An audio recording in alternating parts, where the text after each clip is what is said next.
Fungsi yang pertama yang paling penting ialah membuang air yang berlebihan daripada badan kita. Yang kedua, membuang garam yang berlebihan, terutamanya garam sodium dan garam potasium. Yang ketiga, membuang bahan kumuh, contohnya bahan urea atau bahan toksin yang lain.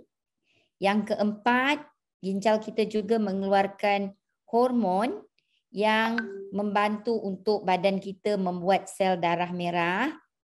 Dan yang terakhir, ginjal kita menghasilkan vitamin D yang aktif untuk kesihatan tulang.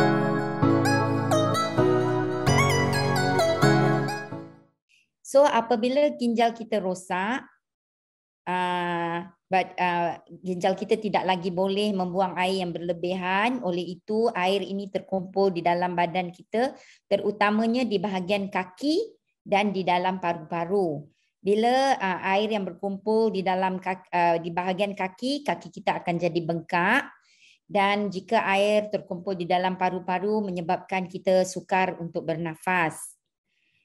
Fungsi yang kedua, sebagaimana yang saya cakap tadi, adalah untuk membuang garam yang berlebihan.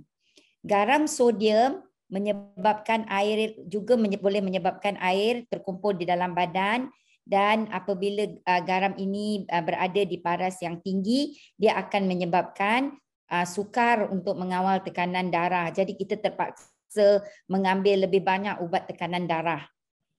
Yang garam potasium pula adalah garam yang agak berbahaya di mana boleh menyebabkan jantung kita berhenti secara tiba-tiba.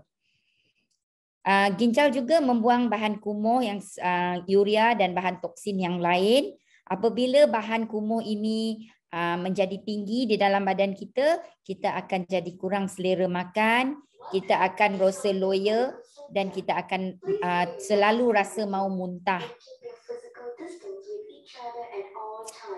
Fungsi yang keempat, mengeluarkan hormon yang dipanggil hormon eritropoietin. Hormon eritropoietin ini bertanggungjawab untuk membuat sel darah merah. Apabila kita kekurangan hormon ini, paras sel darah merah kita akan menjadi rendah ataupun ini juga dipanggil kondisi anemia. Bila kita kurang darah, kita akan selalu berasa letih. Fungsi yang terakhir yang ingin saya maklumkan ialah menghasilkan vitamin D yang aktif. Vitamin D yang aktif ini memastikan tulang yang sihat. Sekiranya kita kekurangan vitamin D yang aktif, tulang kita akan menjadi lemah dan menyebabkan mudah untuk patah tulang. So biasanya apakah penyakit buah pinggang biasanya dipanggil penyakit buah pinggang kronik atau chronic kidney disease, ataupun biasanya kita lebih kenali sebagai CKD. CKD ini adalah penyakit yang progresif di mana dia akan mengambil masa yang lama daripada masa bulan ataupun tahun untuk dia menjadi semakin turun. Ada beberapa tahap di mana kita panggil tahap 1, tahap 2, tahap 3, tahap 3B, tahap 4 dan tahap 5.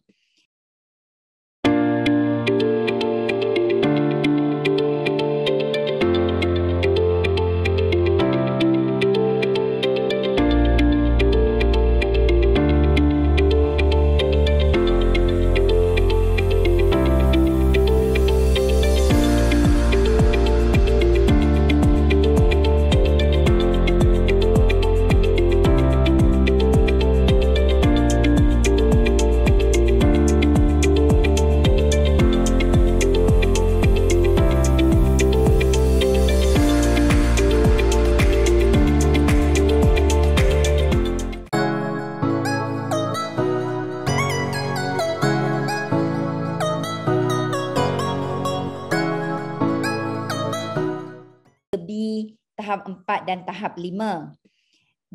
Semasa tahap 1, paras kerosakan itu sedikit dan fungsi buah pinggang kita melebihi daripada 90%. Dan daripada tahap 1 dia boleh menjadi ke tahap 2. Bila ke tahap 2, fungsi buah pinggang kita berkurangan sedikit di paras 60 ke 89%.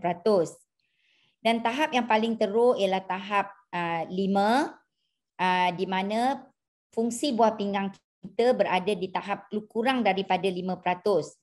Di tahap ini kita juga panggil ini kegagalan ginjal di peringkat akhir ataupun kidney failure. Kegagalan ginjal, dan pada tahap ini kita memerlukan rawatan yang komprehensif untuk mengelakkan daripada kematian. Sekiranya kita tidak mengambil apa-apa rawatan pada tahap ini, penyakit buah pinggang tersebut boleh menyebabkan kematian, right?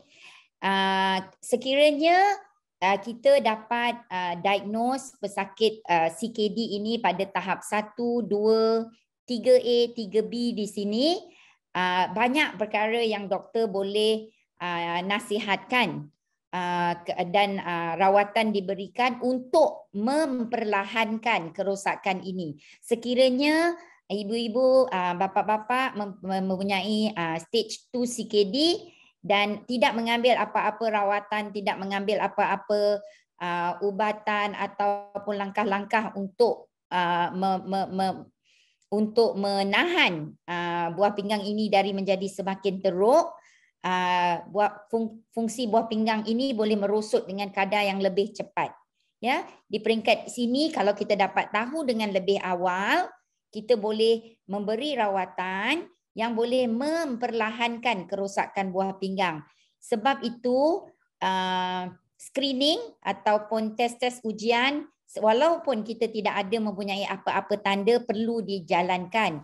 Right? Kebanyakan pesakit yang mempunyai CKD tahap 1 hingga ke tahap 3B ini tidak mempunyai apa-apa tanda. Dia adalah silent disease.